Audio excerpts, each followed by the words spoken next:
नमस्कार दोस्तों, स्वागत है आप सभी का आपके अपने चैनल आरके मिक्स इंटरटेनमेंट पर। आइए आज हम सुनते हैं कथा भगवान श्री हरि विष्णु के महात्म्य से परिपूर्ण निर्जला एकादशी की, जिसे हम भीमसेनी एकादशी के नाम से भी जानते हैं। एक बार जब महर्षि वेदव्यास पांडवों को चारों पुरुषार्थ धर्म, अर्थ, काम और मोक्ष देने वाली एकादशी व्रत का संकल्प करा रहे थे, तब महाबली भीम ने उनसे कहा, हे पितामह, आपने प्रतिपक्ष एक दिन के उपवास की बात कही है। मैं एक दिन तो क्या, एक समय भी भोजन के बगैर नहीं रह सकता। मेरे पेट में वृक नाम की जो अग्नि है, उसे शांत रखने के लिए मुझे कई लोगों के बराबर और कई बार भोजन करना पड़ता है। तो क्या अपनी इस भूख के कारण मैं एकादशी जैसे पुण्य व्रत से वंचित रह जाऊंगा? तब महर्षि वेदव्यास ने भीम से कहा, कुंती नंदन भीम, ज्येष्ठ मास की शुक्ल पक्ष को तुम निर्जला नाम की एक ही एकादशी का व्रत करो तो तुम्हें संपूर्ण वर्ष की समस्त एकादशियों का फल प्राप्त होगा और निसंदेह तुम इस लोक में सुख, यश और मोक्ष प्राप्त करोगे। यह सुनकर महाबली भीम भी निर्जला एकादशी का विधिवत व्रत करने के लिए सहमत हो गए और समय आने पर उन्होंने यह व्रत पूर्ण भी किया। इसलिए वर्ष भर की समस्त एकादशियों का पुण्य लाभ देने वाली इस श्रेष्ठ निर्जला एकादशी को भीमसेनी एकादशी भी कहा जाता है।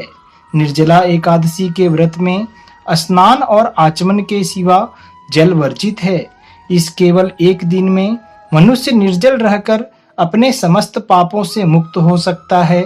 जो मनुष्य निर्जला एकादशी का व्रत करते हैं, उनकी मृत्यु के समय यमदूत आकर उन्हें नहीं घेरते, वरन भगवान के पार्षद उसे पुष्पक विमान में बिठाकर स्वर्ग को ले जाते हैं। अतः संसार में सबसे श्रेष्ठ निर्जला एकादशी का व्रत है। इसलिए यत्न के साथ अगर सक्षम हो तो इस व्रत को अवश्य करना चाहिए और इस दिन ओम नमो भगवते वासुदेवाय मंत्र का जाप करना चाहिए। एकादशी के शुभ दिन में स्नान आदि करने के पश्चात साफ वस्त्र धारण करने के बाद भगवान श्री हरि विष्णु की प्रतिमा के सामने बैठकर हाथ में गंगा जल लेकर व्रत का संकल्प लें।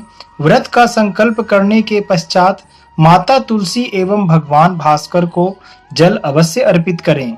अब अपने घर के मंदिर में दीप प्रज्वलित करें और भगवान विष्णु का गंगा जल से अभिषेक करें और उन्हें पुष्प और तुलसी दल अर्पित करें। निर्जला एकादशी का व्रत करने से पहले व्रती इस बात का अवश्य ध्यान रखें कि इस दिन आपको उपवास के साथ ही जल का भी सेवन नहीं करना है। इसलिए सबसे पहले अपने स्वास्थ्य का ध्यान रखते हुए व्रत के नियमों का पालन करें। अपनी पूजा सामग्री में फल, तिल और तुलसी को अवश्य रूप से शामिल करें। भगवान श्री विष्णु और साथ ही माता लक्ष्मी की पूर्ण विधि विधान से पूजा करें और उनकी कथा का पठन या श्रवण अवश्य रूप से करें।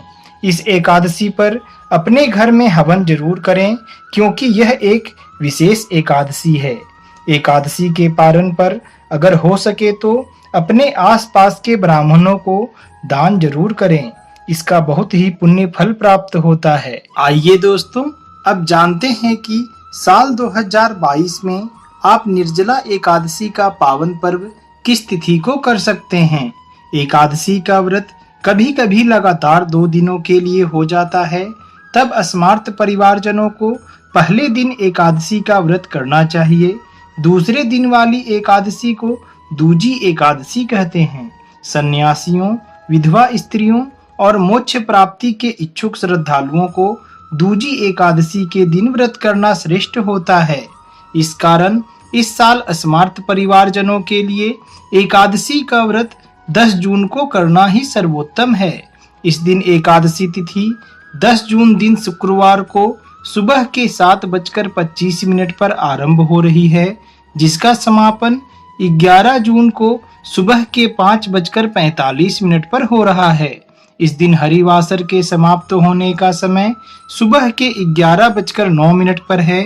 इस समयावधि के बाद आप व्रत का पारण कर सकते हैं।